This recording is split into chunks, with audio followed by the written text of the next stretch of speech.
Diana Ross ya tiene más de 80 años y cómo vive es triste. Su nombre ha resonado a lo largo de décadas en la música, la moda y el cine. Una voz que surgió de los proyectos de vivienda en Detroit terminó entrelazándose con la banda sonora de la cultura moderna. Diana Ross no es solo una cantante, ni solo una actriz. Es un ícono que transformó lo que significa ser vista, escuchada y recordada. Cuando se habla de voces legendarias, los nombres de Aretha Franklin, Whitney Houston y Beyoncé suelen aparecer primero. Cada una definió una era. Aretha con la fuerza del soul, Whitney con un rango vocal inigualable y Beyoncé con su dominio del espectáculo contemporáneo. Pero Diana Ross ocupa un lugar distinto. Ella es el hilo que las conecta, el puente que llevó el sueño del arte femenino negro desde las luchas de los años 60 hasta los escenarios globales del siglo XXI. Sin ella, el camino para las que vinieron después habría sido mucho más empinado. Su música no solo conquistó listas, tocó vidas. Una fan escribió que, siendo joven y negra en el sur segregado, logró sobreponerse al desamor y a la soledad, escuchando una y otra vez Ain't No Mountain High Enough. En esa canción encontró permiso para soñar en grande, para creer que las barreras, sociales, raciales o personales, podían derrumbarse. En ese instante, Ross no fue solo una cantante, fue compañía, fue valor. Multiplica esa historia por millones y comienzas a entender su verdadero impacto. No solo moldeó la cultura, sino también el interior de quienes más la necesitaban. Brillaba con lentejuelas y vestidos de gala, pero detrás del glamour estaba una mujer que se atrevió a cruzar límites marcados por la raza, el género y las expectativas. Admirada y criticada en igual medida, convirtió la ambición en supervivencia y la supervivencia en leyenda. Hoy, pasados los 80, aún camina alfombras rojas y sube a los escenarios. Pero su historia ya no se trata solo de fama. También habla de momentos íntimos, de familia y del precio de sostener durante tanto tiempo un símbolo. Entonces, ¿quién es Diana Ross cuando se apagan las luces? ¿Qué verdades se esconden tras las pelucas y los reflectores? ¿Y qué nos revelan sus decisiones, triunfos y cicatrices sobre el costo de ser un ícono? Bienvenidos a su historia. Sección 1. De Detroit a la cima. Imagina a una niña en Detroit a mediados de los años 40, llena de energía, curiosidad y la certeza de que algo grande la esperaba. Esa niña era Diana Ross, o mejor dicho, Diane Earle, como su madre la llamó al nacer el 26 de marzo de 1944. Un error administrativo en el certificado de nacimiento transformó Diane en Diana, y el nombre se quedó, aunque en casa y en la escuela, siguió siendo Diane durante años. Creció en los Brewster Douglas Projects, un vecindario obrero donde la esperanza se imponía a la dificultad. Diane era la segunda de 6 hijos. Su madre, Ernestine, llenaba el hogar de ánimo, mientras su padre, Fred, trabajador disciplinado de fábrica, le enseñaba el valor del esfuerzo. El dinero escaseaba, pero la determinación abundaba. En Cass Technical High School estudió diseño de moda, sastrería y cosmetología. Trabajó medio tiempo en los grandes almacenes Hudson's. Fue una de las primeras chicas negras contratadas como ayudante de comedor y peinaba a las vecinas para ganar un dinero extra. No se preparaba para la fama, estaba construyendo habilidades, independencia y un sentido claro de identidad. La música la encontró en 1959, cuando se unió a Mary Wilson, Florence Ballard y Betty McGlown para formar The Primates. Cantaban en bailes escolares y concursos de talento, versionando a Ray Charles y The Drifters. No era glamoroso, pero apuntaba a algo mayor. Smokey Robinson las escuchó y las presentó a Berry Gordy de Motown. Al principio las rechazaron por ser demasiado jóvenes, pero ellas insistieron, esperando afuera de Hitsville, USA, hasta llamar la atención. En enero de 1962, tras graduarse anticipadamente de la secundaria, Motown firmó con el grupo. Pasaron a ser The Supremes, y Ross pronto se colocó al frente con su voz clara y distinta. Sus primeras grabaciones tuvieron éxito moderado, pero eran el inicio de algo más grande. Incluso entonces, los observadores notaban la silenciosa determinación de Ross por destacar. Se movía con un porte especial, con una chispa que sugería que miraba más allá de los escenarios del barrio. No era todavía ambición en plena floración, pero sí la primera señal de una joven convencida de que estaba destinada a algo más. Visto en retrospectiva, aquellos primeros años fueron un cimiento hecho de tenacidad y persistencia. Las clases de moda, los trabajos de peinadora, las audiciones en la calle, no eran desvíos, eran peldaños. Cuando The Supremes empezaron a trepar en las listas, Diana Ross no solo cantaba, ya estaba moldeando su destino. Más allá de la presencia constante de sus padres, la vida familiar de Diana jugó un papel silencioso pero profundo en su formación. Fue especialmente cercana a su hermano menor, Arthur T. Boy Ross, quien más tarde sería compositor de Motown, escribiendo canciones grabadas por Michael Jackson y Marvin Gaye. Los hermanos solían compartir charlas nocturnas sobre sueños más grandes que Detroit. Arthur escribía letras, mientras Diana tarareaba melodías. Ese vínculo creativo en su propio hogar afianzó la idea de que el arte podía ser una herencia familiar, no solo una ambición personal. Los vecinos de Brewster Douglas aún recuerdan a la joven Diane colocando una silla en la acera. A veces practicaba costura y al minuto siguiente ya estaba peinando a alguna vecina. Cobraba unas monedas y en ocasiones solo una sonrisa. Aquella habilidad le servía para ganar un poco de dinero de bolsillo, pero sobre todo para crear lazos con la comunidad.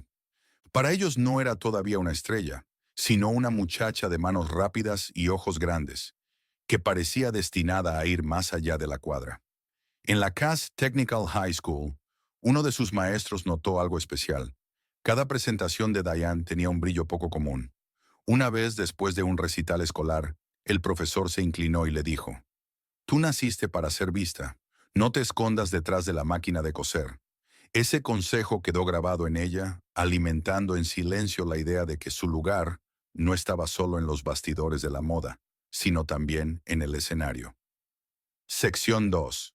El éxito con The Supremes. Cuando The Supremes lograron abrirse paso, no fue poco a poco. Fue un estallido.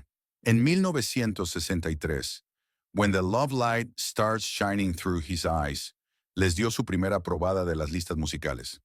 Un año después, Where Did Our Love Go se disparó al número 1, y de pronto 3 jóvenes del barrio obrero de Detroit se convirtieron en estrellas internacionales. Lo que siguió fue una racha dorada. Baby Love, Stop, In the Name of Love, I Hear a Symphony, You Can't Hurry Love. Entre 1964 y 1967 acumularon 10 sencillos en el número 1, un récord para cualquier grupo femenino de su tiempo. Pero su historia nunca se trató solo de música. En medio de la América racialmente dividida de los años 60, The Supremes se transformaron en símbolos culturales. Lucían vestidos deslumbrantes en The Ed Sullivan Show, aparecían en portadas de revistas y llenaban salas de estar donde nunca antes se había recibido a artistas negros. No solo rompían récords de ventas, rompían barreras. Aún así, en la cima, el grupo comenzó a cambiar. Desde el inicio, Berry Gordy vio en Diana Ross el rostro capaz de llevar a Motown más lejos. Ella fue colocada en el centro. Cantaba como solista, respondía en las entrevistas, atraía la mirada de las cámaras. Pero ese foco tenía un precio. Florence Ballard, la poderosa contralto del grupo, empezó a sentirse relegada. Mary Wilson recordaba cómo la risa fácil de los primeros años fue dando paso a la tensión. Ni siquiera Diana era inmune a la presión. Su ambición la impulsaba, pero también la aislaba. En 1967, durante un show en Boston, se desplomó en el escenario. Un símbolo de su fuerza, pero también del peso de cargar con el éxito del grupo. Ese mismo año el cambio se oficializó. La agrupación pasó a llamarse Diana Ross y The Supremes. Poco después, Florence se marchó y fue reemplazada por Cindy Birdsong. Para algunos fue estrategia, para otros traición, pero lo cierto es que las Supremes dejaron de ser un trío de iguales y se convirtieron en la plataforma de una estrella en ascenso. El camino dentro de The Supremes nunca fue fácil. Florence, quien había ayudado a formar el grupo, sufría con el protagonismo creciente de Diana. A sus amigos les confesaba la amargura de sentirse opacada. Una vez le dijo a Mary Wilson: «Siento que ya no cantamos juntas, solo la respaldamos a ella. La tensión se profundizó con el tiempo, y su salida en 1967 sorprendió a los fans, desatando rumores de favoritismo y traición que aún persiguen la historia del grupo. Mary Wilson, mientras tanto, mantenía una relación compleja con Ross. En sus memorias admitió admirar su determinación, pero también resentir cómo el brillo dañaba su amistad. Eran hermanas en la música, pero rivales en el destino. Sonrisas sobre el escenario, distancia tras el telón. La prensa avivaba ese fuego. A mediados de los 60, los tabloides solían presentar a Diana como la protegida de Berry Gordy, insinuando que su ascenso no era por mérito propio, sino por cercanía con el fundador de Motown. Para una joven afroamericana bajo enorme presión, esos titulares dolían. Más tarde confesó en entrevistas que sentía que siempre la juzgaban, celebrada como estrella, pero tratada como culpable por su ambición. Aun con todo, los logros fueron gigantescos. En pocos años consiguieron 12 números uno, rivalizando incluso con The Beatles en impacto cultural. Abrieron caminos para otros artistas, demostrando que jóvenes negras podían dominar la corriente principal en sus propios términos. Pero el triunfo tuvo un precio. La salida de Florence dejó a Mary Wilson desilusionada, y en sus memorias, Diana reconoció la soledad que escondía bajo las lentejuelas y reflectores. La fama la hizo icónica, pero también la aisló. Aplaudida sobre el escenario, solitaria cuando caía el telón. En 1970, el final era inevitable. Someday We'll Be Together fue su último número uno como grupo. Para Diana Ross, fue un adiós y al mismo tiempo un comienzo. El instante en que aquella chispa que había nacido en una adolescente de Detroit la llevó finalmente a reclamar su propio destino. Sección 3. El ascenso de Diana Ross como solista. Cuando dejó atrás el escenario de The Supremes, Diana Ross no entró en la vida solista con cautela. Se lanzó de lleno. En mayo de 1970 publicó su primer álbum en solitario, titulado simplemente Diana Ross. Incluía una canción que sonaba como un himno, Ain't No Mountain High Enough. Ya no era solo la voz de un grupo, era una artista independiente. Ese sencillo alcanzó el número uno en la lista Billboard Hot 100, marcando el inicio de su propio ascenso. Ese disco no fue algo aislado. Rápidamente lanzó Everything is Everything y Surrender en 1970 y 1971. Y al otro lado del Atlántico, I'm Still Waiting llegó a lo más alto en el Reino Unido. También debutó en televisión con su primer especial solista, Diana, donde mostró su conexión con la gran familia Motown, incluyendo a los Jackson 5. Luego llegó el cine. En 1972 protagonizó Lady Sings the Blues, interpretando a la legendaria Billie Holiday. La crítica se dividió. Algunos dudaban de que pudiera lograrlo. Cuando la película llegó a los cines, las dudas se disiparon. Leonard Feather, crítico de jazz y amigo de Billie Holiday, aseguró que ella había capturado su esencia. Ese papel le valió una nominación al Oscar. En los años siguientes, siguió avanzando. En Mahogany, 1975, interpretó a una estudiante de diseño que se convertía en modelo y, lo más increíble, diseñó su propio vestuario. La canción principal, Do You Know Where You're Going To, se convirtió en un éxito rotundo y hasta hoy es una de esas melodías que al sonar inmediatamente hacen pensar en Diana Ross. En 1978, Motown apostó en grande con The Wiz, una nueva versión de El Mago de Oz ambientada en una comunidad afroamericana. Diana interpretó a Dorothy, nada menos que al lado de Michael Jackson. La crítica no fue amable y la película perdió dinero, pero la banda sonora sí dejó huella, sobre todo con el dueto Ease on Down the Road. Durante los primeros y mediados años 70, Diana no solo actuaba, estaba evolucionando como artista. En 1973, Touch Me in the Morning llegó al número uno, consolidando su fuerza como solista. Luego vinieron más éxitos como Them from Mahogany, Do You Know Where You're Going To? Y Love Hangover, mostrando que podía moverse con naturalidad entre la balada y el disco. Y así entramos a los años 80. Primero llegó The Boss en 1979. El disco todavía vivía y ella se sumergió de lleno. El tema que da título al álbum arrasó en las pistas de baile. Después vino Diana, escrito en minúsculas, lanzado en mayo de 1980. Fue su álbum de estudio más vendido hasta entonces. Al trabajar con Nile Rodgers y Bernard Edwards, de Chic, encontró un sonido fresco. De ahí salieron dos himnos: Upside Down, que permaneció 4 semanas en el número 1, y I'm Coming Out, que alcanzó el puesto 5. Upside Down cruzó fronteras. Número 1 en Australia, Suecia, Sudáfrica y más.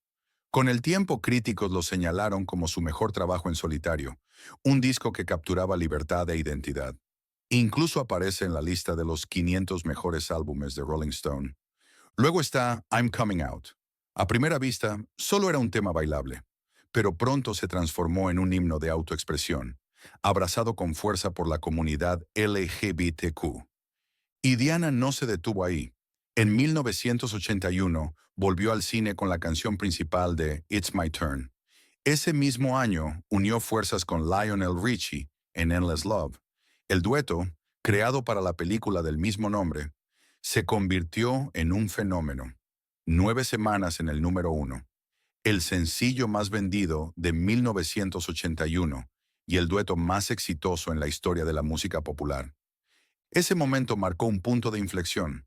Con 6 sencillos solistas en el número 1, igualó y con el tiempo superó a la mayoría de cantantes femeninas de la historia. A fines de 1981, dejó Motown y firmó con RCA bajo un contrato millonario. Su primer álbum con ellos, Why Do Fools Fall in Love, trajo éxitos como el tema homónimo, Mirror, Mirror, Missing You y Muscles. Este último producido por Michael Jackson. Así se mantuvo en las listas durante los primeros años 80. La década fue una mezcla. Siguió con el disco, exploró el pop, probó con nuevos productores y no dejó de girar. En Estados Unidos algunos discos tuvieron menor impacto, pero en Europa se sostuvo con fuerza. Al mismo tiempo, su carrera en el cine se fue apagando. Ninguno de sus papeles posteriores a The Wiz logró el mismo brillo, aunque la huella de esas películas aún vive en sus presentaciones. Si uno lo piensa bien, hay algo claro. Diana Ross nunca descansó en la fama temprana. Con cada etapa buscó reinventarse, incluso a riesgo de la crítica. Colaborar con Chic en un momento de cambios musicales, cambiar de sello, arriesgarse en el cine, todo eso pudo haberla hecho caer, pero siempre siguió adelante. Claro, no todo fue perfecto. El cambio a RCA no le trajo más números 1 en Estados Unidos y su dominio en las listas se fue apagando. Sus discos posteriores, aunque sólidos, no alcanzaron el impacto de los anteriores. Y sus películas después de The Wiz no generaron la misma expectación. Pero podría decirse que cambió posiciones en los rankings por relevancia constante, sin conformarse con la nostalgia. Eso requiere valentía. En este periodo, la vida de Diana siguió dos caminos paralelos: la música, que viajaba entre el disco, el pop y la balada, y el cine, menos brillante pero siempre presente. Creó solos que conectaron con distintas audiencias. Encontró colaboradores clave y nunca salió del radar cultural. Rompió con el molde del grupo, se adelantó con nuevos sonidos, siguió su instinto, a veces incierto, muchas veces arriesgado, y dejó un legado que otras seguirían. Mujeres que cruzan géneros, que actúan y cantan, que construyen identidad a través de la música. Pero detrás del glamour del éxito, su vida personal también fue intensa. Su vínculo con Berry Gordy, el fundador de Motown, no fue solo profesional. Compartieron un romance que durante años fue de los más comentados en la industria. De esa unión nació su primera hija, Rhonda, aunque la verdad sobre su paternidad se mantuvo en privado por mucho tiempo. Para Diana, fue un delicado equilibrio: ser la cara de Motown y al mismo tiempo, una joven enfrentando el amor bajo el escrutinio de la fama. En 1971, Diana se casó con el ejecutivo musical Robert Ellis Silverstein. La boda fue todo un cuento de hadas, con invitados famosos y titulares celebrando a la diva que había encontrado estabilidad. Tuvieron dos hijas, Tracia y Chutney, mientras Silverstein reconoció y crió a Rhonda como suya. Por un tiempo, Ross lo tenía todo: discos en la cima, papeles en Hollywood y una familia en crecimiento. Pero la presión de la fama y su imparable agenda pasaron factura. En 1977 se divorciaron, dejando a Diana frente al reto de equilibrar maternidad y estrellato. En medio de esos giros personales, Ross cultivó amistades profundas. Marvin Gaye, colega de Motown, recurría a ella con frecuencia, y su rivalidad juguetona en el estudio se recuerda con cariño. Pero fue su cercanía con Michael Jackson la que más llamó la atención. Lo conoció siendo apenas un niño, cuando los Jackson 5 llegaron a Motown, y se convirtió en su mentora, casi en una segunda madre. Esa unión perduró por décadas, con llamadas nocturnas, secretos compartidos y muestras públicas de afecto que dieron lugar a todo tipo de rumores. Jackson llegó a decir, «Ella lo es todo para mí. Si tuviera que confiarle mi vida a alguien, sería a Diana». Aún así, la luz de los reflectores era implacable. Las alegrías y las tristezas privadas de Ross a menudo terminaban convertidas en material de tabloides. La prensa la pintaba al mismo tiempo como una diva obsesionada con el control y como una mujer vulnerable, empeñada en proteger a sus hijos del caos de la fama. Pero incluso en esos años turbulentos, jamás permitió que el escándalo eclipsara su arte. En lugar de eso, vertió cada herida y cada triunfo en su música, transformando su vida en canción. Detrás del brillo y de las exigentes giras, el papel más verdadero de Diana Ross se desplegaba en silencio: la maternidad. A diferencia de muchas estrellas de su época, que escondían a sus hijos de la mirada pública, Ross solía viajar con los suyos. Convertía autobuses de gira y suites de hotel en improvisadas guarderías. Creía que, si el escenario exigía su presencia, sus hijos también la merecían. Tras noches de deslumbrantes presentaciones, regresaba a su habitación, dejaba a un lado las lentejuelas y arrullaba a sus hijas con las mismas canciones de cuna, que de día vendían millones de discos. Cada uno de sus hijos creció como un reflejo de ella, aunque con una luz propia. Rhonda, la mayor, se enraizó profundamente en la música, componiendo y cantando con una sinceridad que recordaba al legado de Motown. Tracy, con un carácter indomable, se lanzó a la actuación con una energía desafiante, confesando más tarde que ver a su madre dominar a las audiencias le dio el valor para trazar su propio camino. Evan, el menor, soñaba con el cine y el teatro, empeñado en demostrar que podía ser algo más que el hijo de Diana Ross y afirmarse como artista por derecho propio. Para Ross, criarlos no significaba apartarlos de la fama, sino enseñarles a ser fuertes dentro de ella. Quería que conocieran el amor más fuerte que el ruido del mundo, confesó una vez. Y quizá esa haya sido su interpretación más grande. No como diva bajo los reflectores, sino como madre susurrando fortaleza en el corazón de sus hijos. Esa es la historia de Diana Ross en los 70 y los 80. Cantante solista, actriz, una trayectoria que fue más allá de la fama, ganándose un lugar no solo como estrella de listas, sino como una artista que siempre se atrevió a ir más lejos. Sección 4. Gloria, premios y un legado duradero. Cuando Diana Ross entró en las últimas etapas de su carrera, su sitio en la historia de la música ya estaba asegurado. Había marcado 3 décadas distintas, rompiendo récords con The Supremes en los años 60, conquistando las listas como solista en los 70 y marcando tendencias culturales en los 80. Lo que vino después no fue otra escalada, sino el reconocimiento de lo que ya había construido. En 1988, The Supremes fueron incluidas en el Salón de la Fama del Rock and Roll, un recordatorio de que aquel trío de Detroit había cambiado la música estadounidense para siempre. 2 décadas más tarde, en 2007, los Kennedy Center Honors colocaron a Ross entre los gigantes culturales de Estados Unidos, con Smokey Robinson y otros rindiéndole tributo como la voz que llevó el sonido de Motown a hogares de todo el mundo. En 2012 recibió el Grammy a la trayectoria artística, un homenaje largamente esperado para un artista cuya influencia iba más allá de los trofeos. 4 años después, el presidente Barack Obama le entregó la Medalla Presidencial de la Libertad, llamándola una de las voces que ayudaron a moldear el espíritu de América. Y en 2017, los American Music Awards celebraron su carrera con un tributo a su trayectoria, donde Ross cerró la gala rodeada de hijos y nietos. un momento que hablaba menos de premios y más de legado. El reconocimiento tampoco se detuvo en su trabajo como solista. En 2023, The Supremes recibieron el Grammy a la trayectoria artística, consolidando al grupo como uno de los actos más perdurables de la música popular. Por supuesto, todo legado trae consigo debate. Algunos críticos señalaron que su catálogo como solista carecía de la consistencia de la era con The Supremes, o que su ambición a veces tensaba relaciones. Pero esas críticas solo completan el retrato. Ross no era perfecta, sino intensamente humana. Mientras tanto, la admiración perdura. Diseñadores de moda siguen inspirándose en su estilo icónico. Artistas como Beyoncé y Rihanna replican esa mezcla de espectáculo y música que ella dominó. Nuevas generaciones descubren su voz, probando que su presencia sigue siendo intemporal. Al final, los premios son solo hitos, no la suma de su historia. El verdadero legado de Diana Ross está en las puertas que abrió y en las posibilidades que encarnó. Más que una estrella, se convirtió en un símbolo de hasta dónde pueden llegar la determinación y la visión.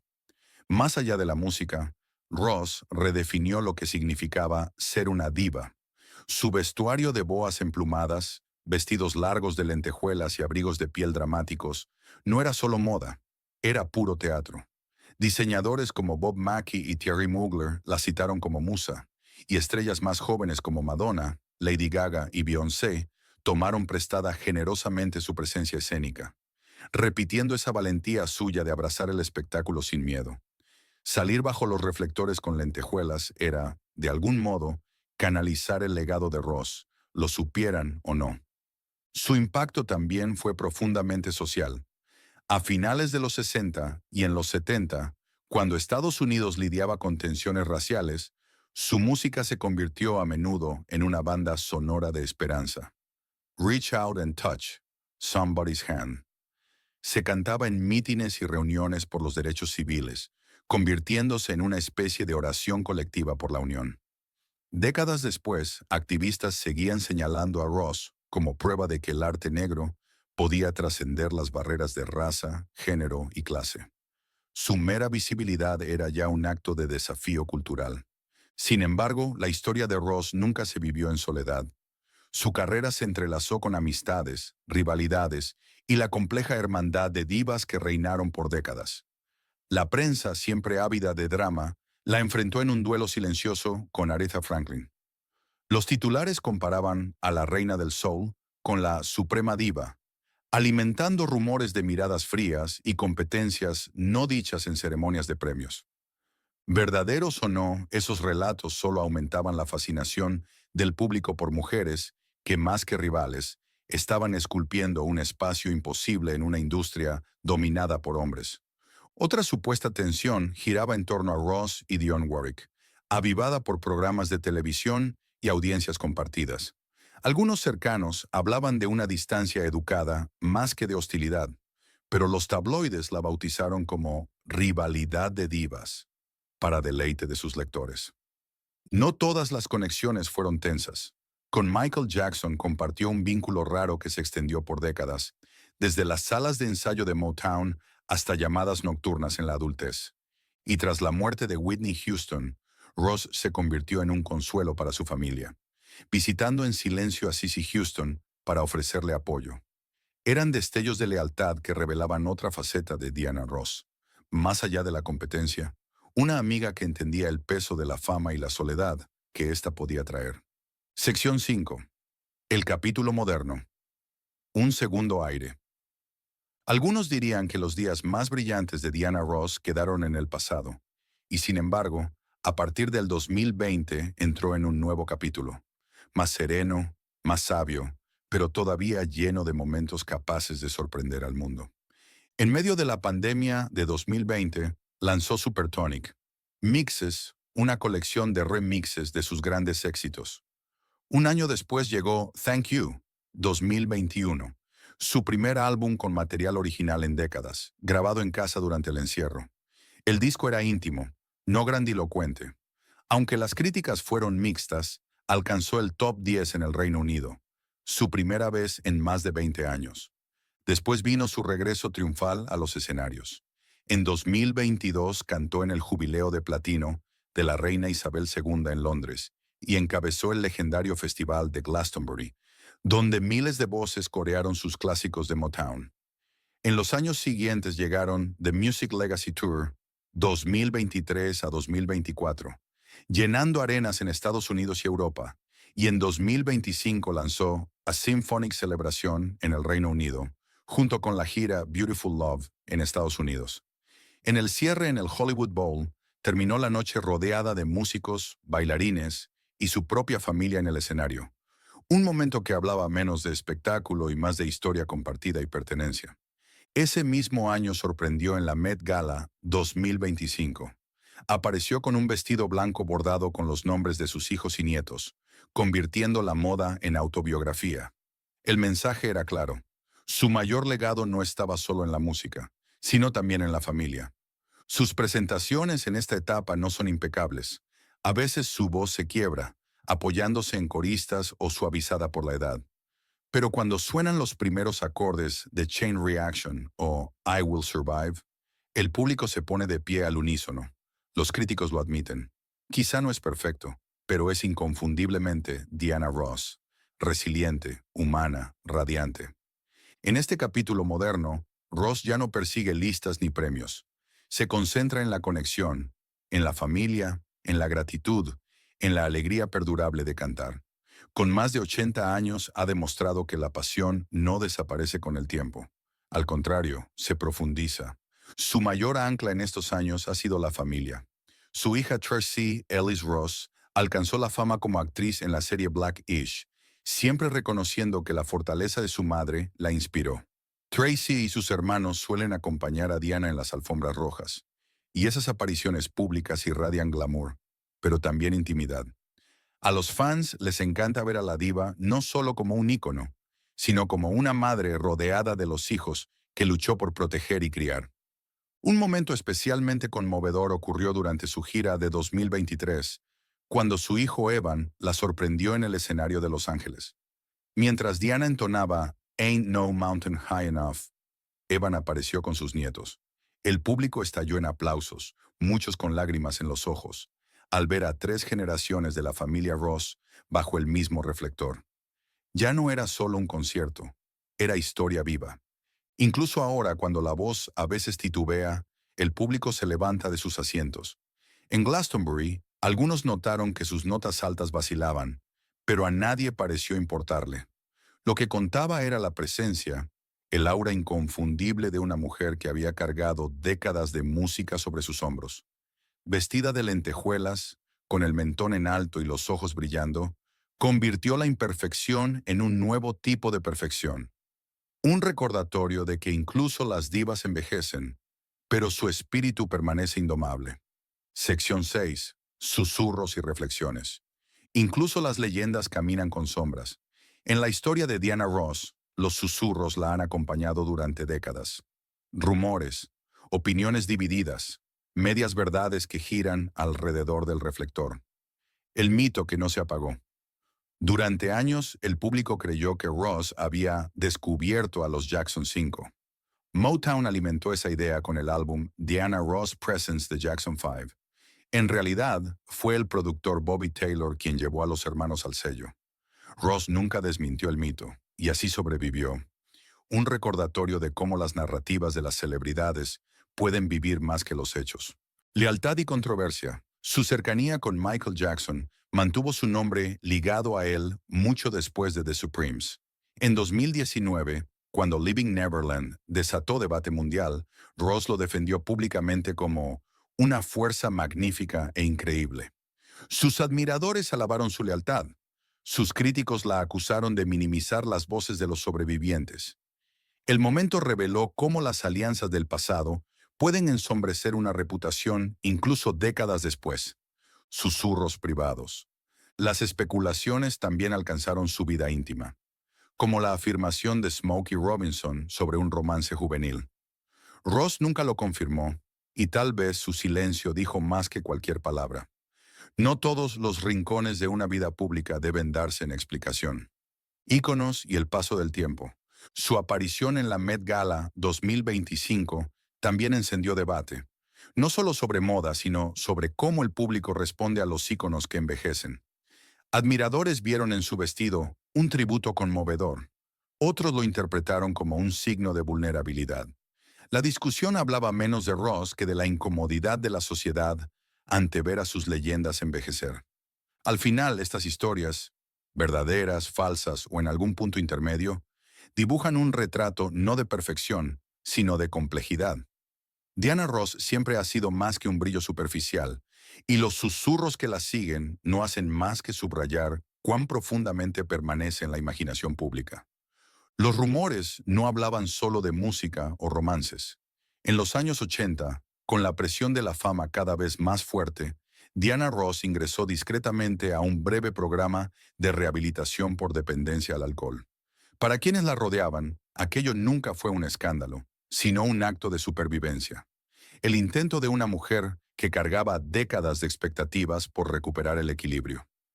Pocos fanáticos lo supieron entonces, y la propia Ross rara vez lo mencionó. Pero ese episodio dejó ver el costo real que la fama implacable puede imponer. Mientras tanto, la prensa solía retratarla como imposible de tratar, una diva que exigía perfección, desde las luces hasta el orden del camerino. Sin embargo, los de su círculo cercano contaban otra historia. Para ellos, Ross no era temperamental, sino ferozmente protectora de su arte y de su equipo. Si pedía lo mejor, recordaba un miembro de la gira, no era para ella, era para que el público recibiera el espectáculo que merecía. Esa tensión entre percepción y realidad la acompañó siempre. En las portadas de revistas, era la estrella intocable con corona de diamantes. Fuera del escenario, era una mujer que buscaba ser comprendida, vulnerable a la crítica, deseando privacidad. En muchos sentidos, la división entre Diana Ross, la ícono, y Diana la humana, se convirtió en el gran dilema de su vida. No todos los rumores estaban ligados a su arte. En 2002, Ross fue arrestada en Arizona por conducir bajo los efectos del alcohol, un incidente que acaparó titulares. Para una mujer cuya imagen había estado siempre pulida, aquella foto policial resultó impactante para el público. Los críticos se apresuraron a llamarla una diva caída, aunque sus admiradores respondieron que solo mostraba su humanidad, un recordatorio de que incluso los íconos tropiezan. Tras bambalinas también surgían historias. Algunos miembros del staff se quejaban de sus exigencias, de su costumbre de llegar tarde o de pedir arreglos elaborados en los camerinos.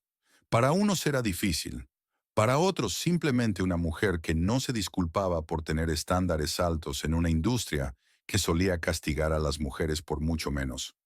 Incluso la familia se volvió terreno de especulación. Durante años circularon rumores sobre la verdadera paternidad de Rhonda. Cuando se reveló que Berry Gordy era su padre biológico, algunos afirmaban que Rhonda se había sentido como una extraña dentro de su propio hogar. Ross casi nunca habló públicamente del tema, pero quienes la conocían decían que luchó con todas sus fuerzas por mantener a sus hijos unidos, convencida de que el amor, y no el escándalo, debía definirlos. Sección 7. Reflexiones finales. Diana Ross es más que una voz, más que un catálogo de éxitos. Es una lección de resiliencia, de ambición y de cómo reescribir el propio destino. Su viaje, desde un complejo de vivienda en Detroit hasta la cima de la cultura mundial, nos recuerda que la grandeza no se hereda, se construye, a menudo a un costo que solo el soñador comprende. Su legado no se mide solo en discos y premios, sino en el valor que encarnó. Demostró que una mujer podía dominar el escenario con elegancia y autoridad, que una artista negra podía redefinir los límites del entretenimiento en Estados Unidos, que la reinvención siempre es posible, incluso cuando el mundo insiste en lo contrario. Para quienes vinieron después, Ross dejó más que melodías, dejó un mapa: atreverse, resistir y seguir avanzando cuando lo fácil habría sido hacerse a un lado.